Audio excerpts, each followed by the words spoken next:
മറ്റു വാർത്തകളിലേക്ക്. 10ാം ക്ലാസ്സിൽ എല്ലാ വിഷയങ്ങൾക്കും A+ ലഭിച്ചിട്ടും 3ാം അലോട്ട്മെന്റിലും +1 സീറ്റ് കിട്ടാത്ത സങ്കടം കത്തിലൂടെ വിദ്യാഭ്യാസ മന്ത്രിയെ അറിയിച്ച് കോഴിക്കോട്ടെ വിദ്യാർത്ഥിനി. വടകര തിരുവള്ളൂർ സ്വദേശി റയാ സമീറാണ് +1 പ്രവേശനം കിട്ടാത്ത മറ്റ് വിദ്യാർത്ഥികളുടെ കൂടി ശബ്ദമായത്.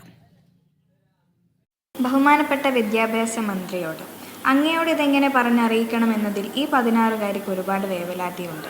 എങ്കിലും അങ്ങയോടല്ലാതെ മറ്റാരോട് ചോദിക്കും? ഞാൻ റയാ സമീർ, ഈ വർഷത്തെ SSLC പരീക്ഷാഫലത്തിലെ 70,000 പേരിലൊരാൾ. ഏതാണ്ട് 3 മാസമായി വീട്ടിലിരിക്കുന്നു. ഇനിയും ഇരിക്കേണ്ടി വരുന്ന അവസ്ഥയിലാണ് കാര്യങ്ങൾ. +1 സയൻസ് എടുത്ത് പഠിച്ച് MBBSന് ചേരണമെന്ന ആഗ്രഹത്തോടെയാണ് റയ കഷ്ടപ്പെട്ട് പഠിച്ച് എല്ലാ വിഷയത്തിലും A+ വാങ്ങിയത്.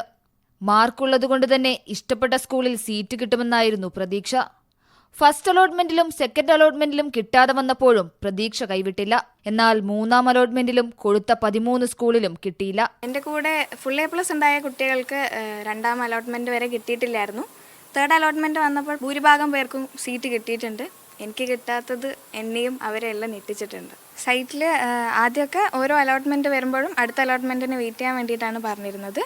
ഇപ്പോൾ സപ്ലിമെന്ററി അലോട്ട്മെന്റിന് വേണ്ടിയിട്ട് കാത്തു നിൽക്കാൻ പറയുന്നുണ്ട്. എന്ത് ചെയ്യണമെന്നറിയാതെ നിന്നപ്പോഴാണ് ഉള്ളിലെ സങ്കടവും നിരാശയും കത്തിൽ പകർത്തി വിദ്യാഭ്യാസ മന്ത്രിക്ക് കത്തയച്ചത്. ഷാഫി പറമ്പിൽ MPക്കും KK രമ MLAയ്ക്കും ഇമെയിൽ അയച്ചിട്ടുണ്ട്. തന്നെ പോലെ സീറ്റ് കിട്ടാത്ത മറ്റു കുട്ടികൾക്ക് വേണ്ടി കൂടിയാണ് താൻ ശബ്ദമുയർത്തുന്നതെന്ന് റയ. ഈ ഒരു കത്ത് എഴുതിയതിൻ്റെ പിന്നിൽ ഞാൻ എൻ്റെ ഒരു ആവശ്യം മാത്രം ഉന്നയിക്കുക എന്നുള്ളൊരു ലക്ഷ്യം മാത്രമായിരുന്നില്ല.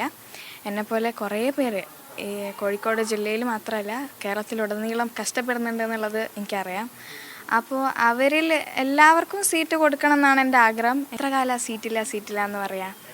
ഇനിയും SSLC ബാച്ചുകൾ വരും, ഇനിയും കുട്ടികൾ വരും, ഇനിയും അവരുടെ ചോയ്സ് അനുസരിച്ച് സീറ്റുകൾ ഉണ്ടാവണം എന്നുള്ളത് ഒരു നിർബന്ധ കാര്യമല്ലേ. അവസാന പ്രതീക്ഷയും കൈവിട്ടതോടെ വീട്ടുകാരും ആശങ്കയിലാണ്. ഫുൾ A+ കിട്ടിയ കുട്ടികൾക്ക് ഒരു സീറ്റ് അവരിഷ്ടപ്പെടുന്ന സ്ഥലത്ത് സീറ്റ് കിട്ടുക എന്നുള്ളത് അത് അവരുടെ ഒരു അവകാശമാണ്. അതെങ്കിലും ഇതിൻ്റെ അതോറിറ്റീസ് പരിഗണിക്കണം. എത്രയും വേഗം പ്രതിസന്ധിക്ക് പരിഹാരമുണ്ടാക്കണമെന്നാണ് റയ അടക്കമുള്ള വിദ്യാർത്ഥികളുടെ ആവശ്യം. മറ്റെല്ലാ കുട്ടികളെയും പോലെ ഒരുപാട് സ്വപ്നങ്ങൾ റയയ്ക്കുമുണ്ട്. പക്ഷേ എന്തു ചെയ്യണമെന്നറിയാതെ നിസ്സഹായ അവസ്ഥയിലാണ് റയ ഇപ്പോൾ. ക്യാമറ പേഴ്സൺ അനൂപ് ചിക്കോടിനൊപ്പം ലിഡിയ ജേക്കബ്, മീഡിയ 1.